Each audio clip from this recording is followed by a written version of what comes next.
Ou le pays se dirige vers une fermeture assez brutale, voire même un rationnement, croyez-le ou non, dont on discute à un moment où pourquoi notre gouvernement ne dit-il pas vraiment la vérité sur ce qui se passe?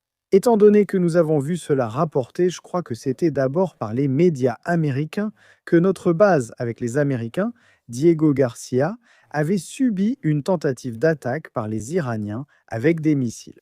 C'est quand même incroyable que le gouvernement britannique ne nous en ait pas parlé avant. Et en ce qui concerne l'agenda raté du zéro émission net, et c'est un agenda complètement raté, soyons honnêtes. Si on regarde ça avec un peu de recul, eh bien, on voit que l'héritage des conservateurs a été poursuivi par Ed Miliband et le Parti travailliste. Maintenant, c'est de la folie pure et totale. Et cela nous amène à la situation actuelle où il semble que les ministres envisagent des plans pour rationner l'essence et le diesel. Parce que ce que vous voyez en ce moment, c'est un pays qui a 900 000 tonnes d'essence en stock, soit 10% de moins qu'il y a un an, ce qui représente environ 26 jours de réserve. Des sources gouvernementales de haut niveau là-bas, selon The Times, admettent que des mesures de limitation de la demande pourraient devenir nécessaires.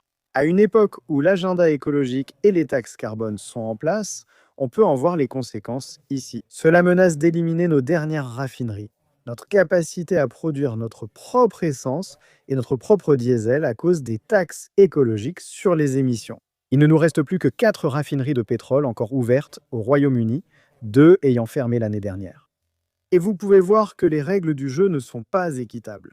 Nous détruisons littéralement notre propre capacité en tant que pays avec un agenda zéro émission nette qui coûte une fortune absolue, comme le soulignent des personnes comme Catherine Porter. Et la vraie folie, c'est quand vous comparez l'approche que les conservateurs et les travaillistes ont choisie, que nos gouvernements ont choisi, avec ce que la Norvège a fait. Et en effet, nous avons payé des sommes astronomiques pour le gaz à la Norvège. Il est clair que nous devons maintenant utiliser toutes les ressources dont nous disposons. Mais je pense que tout cela souligne l'approche insensée qui a été adoptée ces dernières années. Un autre domaine qui nécessite un changement massif si nous voulons éviter une catastrophe totale en tant que pays. Faites-moi part de vos réflexions à ce sujet dans les commentaires ci-dessous. N'hésitez pas à aimer cette vidéo, un petit pouce en l'air, et bien sûr, comme toujours, merci d'avoir regardé.